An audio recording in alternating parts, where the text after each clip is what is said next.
देश की ताकत तीनों है महान, जवान किसान और जनता महान। राज्यसभा क्रॉस वोटिंग का 1 साल बाद विस्फोट, सपा ने 3 विधायकों को निकाला, भाजपा से नजदीकी बनी वजह। उत्तर प्रदेश की सियासत में आज बड़ा धमाका हुआ जब समाजवादी पार्टी सपा ने राज्यसभा चुनाव में क्रॉस वोटिंग करने वाले अपने 3 विधायकों को पार्टी से औपचारिक रूप से निष्कासित कर दिया। इस फैसले ने उन चर्चाओं को औपचारिक रूप दे दिया जो लंबे समय से इन विधायकों की राजनीतिक वफादारी को लेकर चल रही थी। निष्कासित विधायक अभय सिंह गोसाईगंज अयोध्या से, राकेश प्रताप सिंह गौरीगंज अमेठी, मनोज कुमार पांडे ऊंचाहार रायबरेली, पूर्व मुख्य सचेतक और 3 बार के विधायक। क्या है पूरा मामला? पिछले साल फरवरी 2024 में उत्तर प्रदेश में राज्यसभा चुनाव हुए थे। इन चुनावों में सपा के 7 विधायकों ने कथित रूप से भाजपा और एनडीए समर्थित उम्मीदवारों को वोट दिया था, जिसे पार्टी ने गंभीर अनुशासनहीनता माना था। भले ही घटना को 1 साल से अधिक समय बीत गया, लेकिन सपा नेतृत्व ने तब से इन विधायकों पर नजर बनाए रखी थी। आज पार्टी ने उनमें से 3 नेताओं को बाहर का रास्ता दिखा दिया, जबकि बाकी 4 को चेतावनी देकर छोड़ा गया, यह कहते हुए कि उनका आचरण फिलहाल संतोषजनक है। सपा की ओर से जारी बयान में कहा गया, पार्टी इन विधायकों को उनकी सांप्रदायिक विभाजनकारी, नकारात्मक और पीडीए, पिछड़े, दलित, अल्पसंख्यक विरोधी विचारधारा के समर्थन के लिए निष्कासित करती है। उन्होंने किसान विरोधी, महिला विरोधी, युवा विरोधी और व्यापार विरोधी राजनीति का समर्थन किया, जो पार्टी की सामंजस्यपूर्ण समाजवादी विचारधारा के खिलाफ है।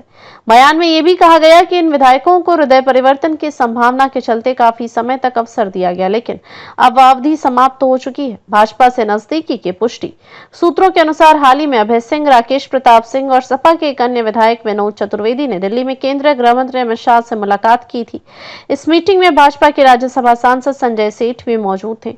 यह मुलाकातें अब निष्कासन के फैसले को और अधिक संदिग्ध नहीं बल्कि राजनीतिक रूप से निर्णायक बना देती है। तीनों विधायकों का प्रोफाइल। मनोज कुमार पांडे 3 बार विधायक, सपा सरकार में पूर्व मंत्री और अखिलेश यादव के करीबी रहे। राज्यसभा चुनाव में क्रॉस वोटिंग के बाद मुख्य सचेतक पद से हटाया गया। पिछले लोकसभा चुनाव से भाजपा को समर्थन देने के संकेत दिए थे।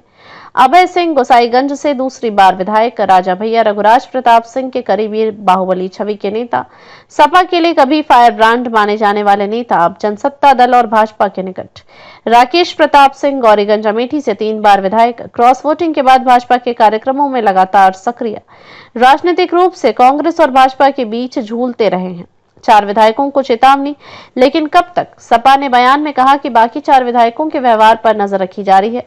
अगर भविष्य में वे भी पार्टी लाइन से हटे तो उन्हें भी निष्कासित किया जा सकता है। राजनीतिक विश्लेषण, डैमेज कंट्रोल या रणनीतिक सफाई। राजनीतिक विशेषज्ञों का मानना है कि यह सिर्फ अनुशासनात्मक कार्रवाई नहीं बल्कि 2027 विधानसभा चुनाव से पहले संगठन की सर्जरी है। सपा यह दिखाना चाहती है कि वह अब ढीली पकड़, गुटबाजी और समझौते की राजनीति को खत्म कर रही है। राजनीति विश्लेषक प्रोफेसर डीएन शुक्ला कहते हैं, यह कदम दर्शाता है कि अखिलेश यादव अब नो टॉलरेंस पॉलिसी पर हैं। वे भाजपा को और झुकते चेहरों से पार्टी को अलग कर रहे हैं। निष्कर्ष, समाजवादी पार्टी का यह फैसला भले ही देर से आया हो, लेकिन यह एक स्पष्ट और सख्त राजनीतिक संदेश है। जो पार्टी की विचारधारा से गद्दारी करेगा वह पार्टी में नहीं रहेगा। अब निगाहें इन विधायकों के अगले कदम पर हैं। क्या वे भाजपा में शामिल होंगे या नया मोर्चा बनाएंगे? देखते रहिए स्वदेश स्पीक टीवी। लाइक, शेयर और सब्सक्राइब करना न भूलें। देश, लोकतंत्र और भविष्य की सबसे बड़ी खबरों के लिए।